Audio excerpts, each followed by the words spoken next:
যারা SBI ক্লার্কের preliminary examination দিতে যাচ্ছ তাদের প্রত্যেকের মনে একটা কমন প্রশ্ন রয়েছে যে ঠিক কতগুলো অ্যাটেম্প্ট করলে এসবিআই ক্লার্কের প্রিলিমিনারিটা ক্লিয়ার করা যাবে, বা তোমরা যারা মক টেস্ট দিচ্ছ তাদের স্কোরটা যেরকম আসছে তার রেসপেক্টে এসবিআই ক্লার্কের প্রিলিমিনারিতে সেফ অ্যাটেম্প্টটা কত হতে পারে, মানে যাতে তোমাদের প্রিলিমিনারিটা ক্লিয়ার হয়। তো এই সমস্ত প্রশ্নের উত্তর কিন্তু এই ভিডিওতে আমি দেবো। তো ভিডিওটা খুবই গুরুত্বপূর্ণ হতে চলেছে, ভিডিও কিন্তু অবশ্যই শেষ অবধি দেখবে, কারণ এখানে প্রতিটা পয়েন্ট খুব গুরুত্বপূর্ণ হবে। তো যাই হোক, যারা চ্যানেলে নতুন তারা অবশ্যই চ্যানেলটিকে সাবস্ক্রাইব করে দিও, আর ভিডিও ভালো লাগলে অবশ্যই একটা লাইক করো। তো চলো ভিডিওটা শুরু করি।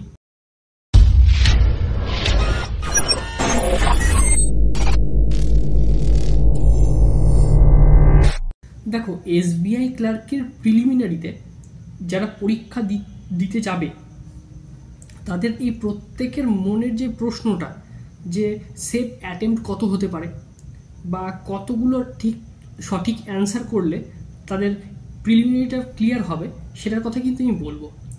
দেখো, আমি যে অ্যাটেম্প্টের কথা বলবো, ঠিক আছে, সেটা হয়তো তোমাদের মক টেস্টে তোমাদের হয়তো তোমরা সেই অবধি পৌঁছতে পারছো, কেউ কেউ আবার কেউ কেউ কিন্তু সে অবধি পৌঁছতে পারছো না।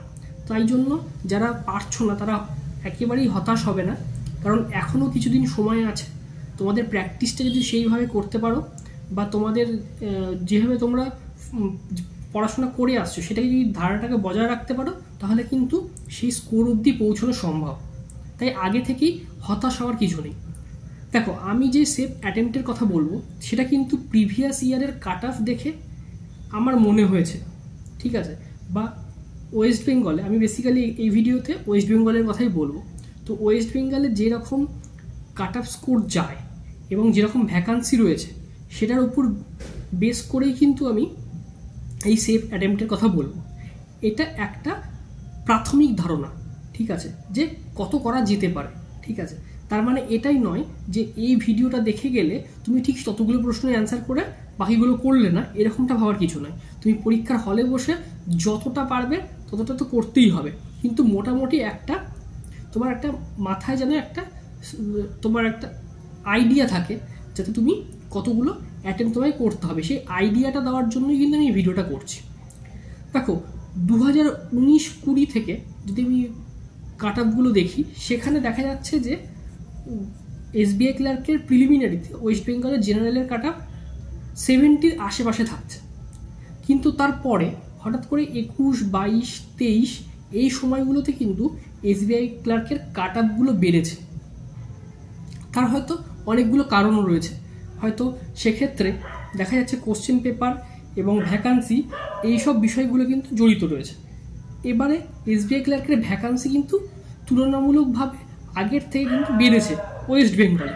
তবে এই কথাটা মাথায় রাখতে হবে, ওয়েস্ট বেঙ্গল হচ্ছে এমন একটা স্টেট যেখানে ভ্যাকান্সি বাড়ুক বা কমুক তার সাথে কিন্তু সরাসরিভাবে কাট অফের কোনো একটা যোগসূত্র নেই, কারণ এটা একটা কম্পিটিটিভ স্টেট। এখানে কম্পিটিশনটা সবসময়ের জন্য হাই থাকে, ঠিক আছে। তো সেই কম্পিটিশনটা যত দিন যাচ্ছে এবং সেই হাইয়ের যে নেচারটা সেটা কিন্তু বজায় থাকছে, ঠিক আছে। লাস্ট যদি 2-3 বছরে তুমি যদি কাট অফের ট্রেন্ডটা দেখো তাহলে দেখবে এসবিআই ক্লার্কের প্রিলিমিনারির কাট অফ যাচ্ছে ওয়েস্ট বেঙ্গল থেকে 80-র আশেপাশে, অর্থাৎ 19-20-তে যেটা 70-এর কাছে ছিল সেটা কিন্তু হঠাৎ করে বেড়ে গেছে গিয়ে 80+ কিন্তু কাট অফ চলে যাচ্ছে। তাহলে তোমাদেরকে একটা বিষয় বুঝতে হবে যে তুমি যদি এসবিআই ক্লার্ক প্রিলিমিনারি 2025টা ক্লিয়ার করতে চাও তাহলে তোমাকে 80+ তো বটেই, 85+ অ্যাটেম্প্ট করে আসতে হবে উইথ অ্যাকিউরেসি, অর্থাৎ তোমার অ্যাকিউরেসিটা যেন 100% থাকে, ঠিক আছে। এই 85+ অ্যাটেম্প্ট নিয়ে যদি 100% অ্যাকিউরেসির সাথে তুমি পরীক্ষাটা দিয়ে আসতে পারো তাহলে আমি এটুকু গ্যারেন্টি দিয়ে বলতে পারি তোমার কিন্তু প্রিলিমিনারিটা ক্লিয়ার হবে। তো এই অ্যাকিউরেসিটা কিন্তু একটা খুব খুব ইম্পর্টেন্ট বিষয়। যার অ্যাকিউরেসি কম তাদের অ্যাটেম্প্ট যদি বেশি ভালোও হয় তাহলে কিন্তু সে স্কোরটা কিন্তু ভালো আশা করা যায় না, সেক্ষেত্রে কিন্তু একটা নেগেটিভ জায়গা চলে আসছে। তাই জন্য তোমাদেরকে বলবো যারা এক্সামটা দিতে যাবে তারা অবশ্যই অ্যাটেম্প্টের কথাটা মাথায় রাখবে, কিন্তু তার পাশাপাশি অ্যাকিউরেসিটাও যেন ঠিকঠাক থাকে সেটা যেন মেনটেন করার তোমরা চেষ্টা করবে। তো তোমাদের মেন ফোকাস তোমার স্ট্রং পয়েন্টে তো অবশ্যই থাকবে। তোমার যে সাবজেক্টটা তোমার স্ট্রং, সেটা ম্যাথস হতে পারে, সেটা রিজনিং হতে পারে, বা সেটা ইংলিশ হতে পারে, সেগুলো বিষয়ে তোমার হয়তো স্ট্রং পয়েন্টে তোমার ফোকাস থাকবে। কিন্তু তার পাশাপাশি যেটা তোমার উইক পয়েন্ট, সেটার দিয়ে কিন্তু নজর ঘোরালে তোমার চলবে না, ঠিক আছে। পাশাপাশি যারা এসবিআই ক্লার্কের প্রিলিমিনারি দেবে, তাদের একটা বিষয় বলবো, এতদিন পর্যন্ত তোমরা মেন্সের প্রিপারেশন হয়তো করে আসছো, কিন্তু এখন একটু ফোকাস দাও তোমাদের প্রিলিমিনারির দিকে। এবং এই প্রিলিমিনারির জন্য তোমরা যে মক টেস্টগুলো দিচ্ছ, সেটা হতে পারে বিভিন্ন ওয়েবসাইট তোমরা ফলো করো, অলিভ বোর্ড হতে পারে, প্র্যাকটিস মক হতে পারে, গাইডলি হতে পারে, তো তোমরা স্মার্ট কিরা হতে পারে, যে ওয়েবসাইটই তোমরা ফলো করো না কেন, সেখানে যেন তোমরা লক্ষ্য করবে তোমাদের পার্সেন্টাইলের পাশাপাশি যেন তোমাদের এই স্কোরটা তোমরা যেন মেনটেন করতে পারো, ঠিক আছে। 80+ স্কোর যেন তোমরা মক টেস্টে মেনটেন করতে পারো। কারণ অনেক ক্ষেত্রে এই মকগুলোতে দেখা যায় যে কেউ হয়তো পজ করে করে এক্সাম দিচ্ছে বা কিছু দিচ্ছে, সেক্ষেত্রে কিন্তু পার্সেন্টাইলটা এদিক ওদিক হতে পারে, ঠিক আছে। তবে আমি বলবো তোমার যেন স্কোর 80+ সবসময় যেন তোমাদের বজায় থাকে মক টেস্টে। আমি স্কোরের ক্ষেত্রে সবথেকে বেশি এটা দিই, প্রাধান্য দিই, গুরুত্ব দিই মক টেস্টে। আমি যখন নিজে মক দিতাম তখনও আমি এটা কিন্তু বজায় রাখতাম, ঠিক আছে। হায়েস্ট হয়তো 100তে 100 মার্কস যেতে পারে, সেটা 100 জনও পেতে পারে বা 1000 জনও পেতে পারে, সেটা ম্যাটার করে না, ঠিক আছে। ম্যাটার করছে তোমার নিজস্ব স্কোরটা, তোমার মক টেস্ট অনুযায়ী, মক টেস্টের লেভেল অনুযায়ী তোমার স্কোরটা কি, সেই বিষয়টা কিন্তু তোমাকে ভাবতে হবে। যদি খুব টাফ মক হয়, যদি তোমার মনে হয় যে মকটা সত্যি সত্যি খুব টাফ, তাহলে সেক্ষেত্রে তোমার 75+ ইটস ওকে।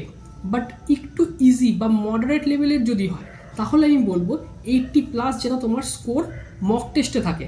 তাহলে কিন্তু তোমার প্রিলিমিনারি এক্সামিনেশন যেটা হবে এসবিআই ক্লার্ক 2025-এর, তাহলে সেটাতে কিন্তু তোমার ক্লিয়ার করার একটা চান্সেস থাকবে। তো এই বিষয়গুলোর দিকে নজর দাও, এখনও বেশ কিছুদিন সময় রয়েছে, প্র্যাকটিসটা খুব ভালোভাবে করো, তাতে তোমাদের স্পিডও ইমপ্রুভ হবে, সাথে তোমার অ্যাকুরেসিটাও ঠিকঠাক থাকবে।